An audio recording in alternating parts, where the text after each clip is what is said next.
Il a composé la musique de 200 chansons et de 60 films.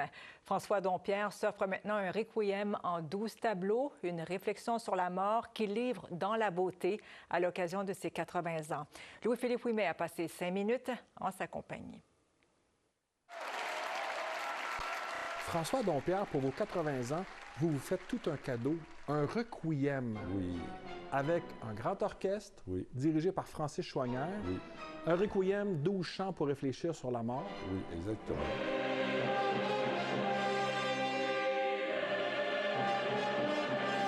Que vouliez-vous dire à propos de la mort? Bien, j'ai pas peur de la mort, mais je voudrais pas être là quand ça va arriver.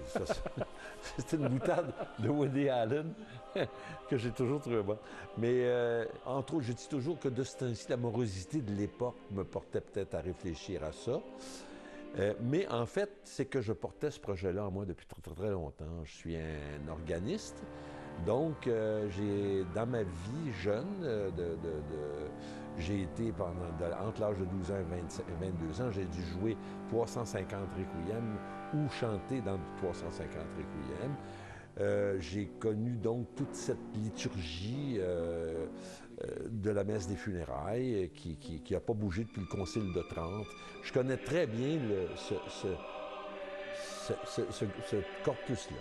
C'est une chose qui me parle.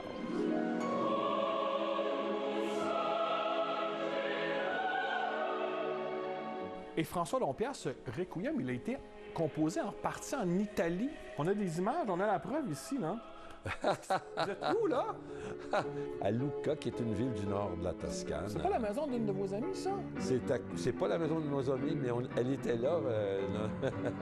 Est-ce qu'on peut la nommer? Ben oui, Alexandra Shasta, votre collègue. Hein? Bon, oui, et voilà, c'est la place San Salvatore, juste en face.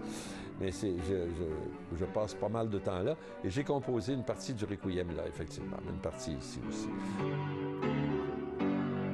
C'est bientôt la fête nationale et la devise du Québec, si je me souviens. Donc, on va se souvenir de François Dompierre. C'est 200 chansons, de la musique d'environ 60 films. Oui. Je veux vous montrer quelque chose. 1966, parce que vous avez écrit pour René Claude. Oui. Et vous êtes compositeur, mais vous êtes aussi chanteur. On connaissait moins ça de vous, François Dompierre. J'ai commencé par chanter.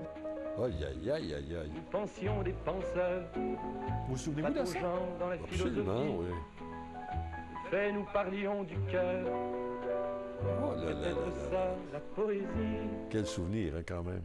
Quand même. Ah oui, oui. Quel grand interprète aussi. Ah oui, la belle Renée. 3 grandes interprètes dans ma vie. Monique Lérac, Pauline Julien. et elle. Ouais. Ce soir, j'ai l'âme à la tendresse. Oui, ce soir, j'ai l'âme à la tendresse pour Pauline. Puis j'ai écrit la biographie de Monique Lérac aussi, donc, Voilà. qui est à qui on devrait rendre hommage, je le dis publiquement. On devrait lui faire une rue, elle aussi, parce qu'elle a été très, très grande chanteuse, Monique. C'était une grande interprète, une grande comédienne aussi. Donc, une école Monique Lérac, une rue Monique Lérac, bon, quelque chose. Faudrait, crions-le. On a des images dans nos archives de vous avec Pauline Julien en train de composer « Ce soir, j'ai l'âme à la tendresse ». Oui, oui. Vous lui avez envoyé comme une lettre à la poste, cette chanson-là. C'était extrêmement rapide. J'ai reçu le texte par messager. Je l'ai eu le matin à 9h30. J'ai improvisé dessus. Et à 10h30, je l'ai enregistré sur mon... À l'époque, c'était un ruban, sur ruban, tout simplement. Et j'ai renvoyé par messager le ruban. Elle l'a écouté chez elle à midi. Puis la chanson était faite. Comme quoi, les éclairs de génie, ça peut se faire spontanément. Bien, je dis souvent que les chansons les meilleures sont celles qui ont pris le moins de temps à composer. J'ai beaucoup aimé votre autobiographie et je pense que le passage que j'affectionne le plus, c'est votre goût du risque. Parce que pour votre premier album solo en 1970, vous avez payé l'équivalent de 245 000 $ d'aujourd'hui. Oui. Pour produire ce disque-là. Saute-Mouton vous a sauvé la vie, oui, je pense que c'est le cas de le dire. Exactement. Mais vous n'avez pas peur, vous, hein, je pense? Non, ma femme était inquiète, par exemple, à l'époque. Un peu.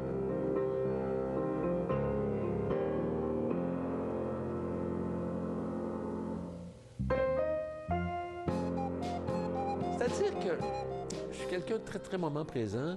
Et je crois que j'ai un talent, celui de savoir si ça a le goût de marcher. Je me suis trompé aussi, remarquez, mais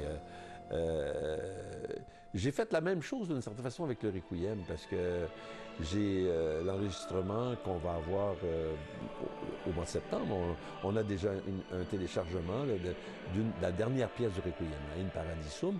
Je pense que j'ai pris la bonne décision de le faire. Je me suis dit, à 80 ans, si on ne veut pas ça, c'est mieux ça que d'acheter un auto.